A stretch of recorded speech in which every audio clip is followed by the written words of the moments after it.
pakelti akis aukštyn. Štai mano erelis laiškanešys. Gal pagaliau gausiu atsakymą į savo išsiųstus laiškus. O, kaip įdomu! Ar čia tavo slapti laiškai, Gediminai? Jie neslapti, bet svarbus. O, ne!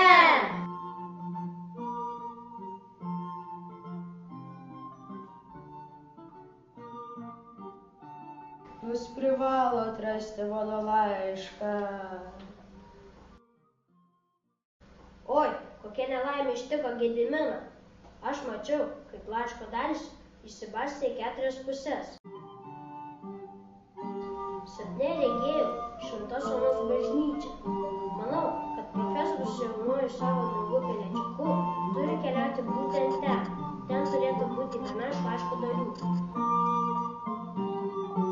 Ačiū Lizdeika, nes pažadam rasti Gedimino laišką. Mes juk mokam keliauti laiku. Paskubėkim, nesijaudink, kunigaikšti. Kur mes? Čia Gyvanos bažnyčia. Ji pastatyta 1459 metais. Nuniokota ir vėl perstatyta.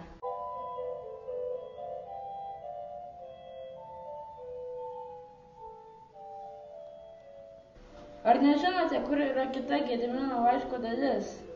Mes matėme vienuolę, kuri išėjo su laišku. O gal žinot, kuo jie vardu? Ar matėt, kur ji nuėjo?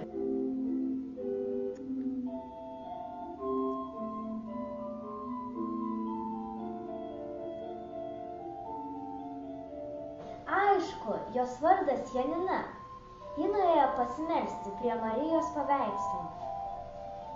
O tu kartais nematei Gedimino laiško? Ne, nemačiau. Man jau laikas, turiu bėgti. Tu tikrai turi žinoti, kur yra tai, ko mums reikia.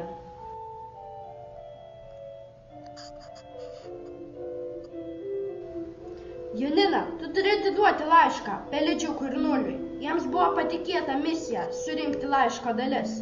Pats kunigaikštis Gediminas jiems patikėjo šią užduotį.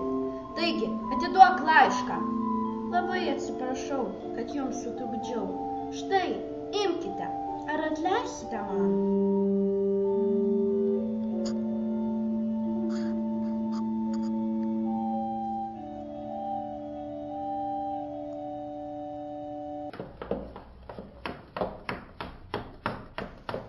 O, kelionė prasidėjo.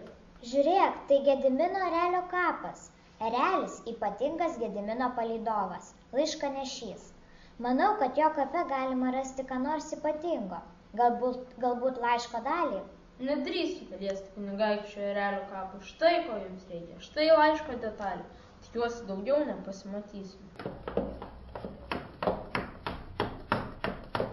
Įdomu, kas čia parašyta? Paskaitykim. O ne, čia tik laiško skiautė. Jos perskaityti neįmanoma. Ieškokime kitų laiško dalių. Privalome jas rasti, bet aš pavargau ir noriu valgyti. Gal plaukime pažvejoti neryje.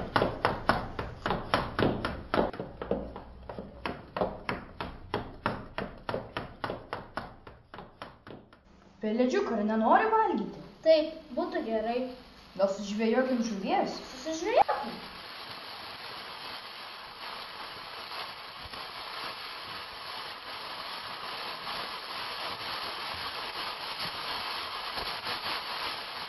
O, žiūrėk, šiandien mums sėkminga diena. Dar tokias nemačiau. Man atrodo, kad čia auksinė žuvelė. Paleiskit mane, gerieji žmonės. Tu kalbi? Aš girdėjau pasaką apie auksinę žuvelę. Tai turbūt ji. Jeigu mane paleisite, išpildysiu vieną jūsų norą. Mes ieškome Gedimino laiško dalies. Mes jau ją seniai saugome. Išlaisvinsim tave, jeigu atneši mums laiško dalį. Atnešk mums tą detalę. Plaukiu, tuoj grįšiu.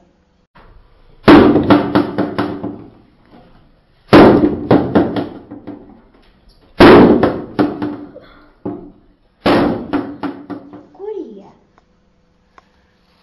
Ar čia tu auksinė žuvelė? Taip, tai aš atnešiau jums laiško detalę. Gulėjusią Marijos stiklę. Ačiū. Tai ir yra ponas ieškojo. Ačiū, tokie.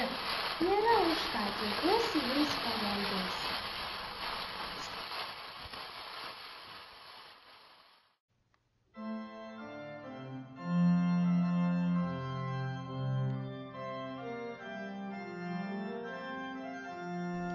Kas jūs? Kas jūs tokie? Iš kur jūs? Ką jūs čia darot? Pelėdžiuk, Gediminas mūsų neprisimena. Mes iš ateities. Aš Pelėdžiukas, o čia mano draugas Nulis. Kaip iš ateities? Na paprastai, yra tokia laiko dėžė, kurią mes keliaujame laiku.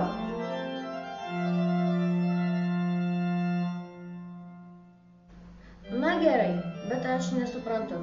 Ką jūs čia darote?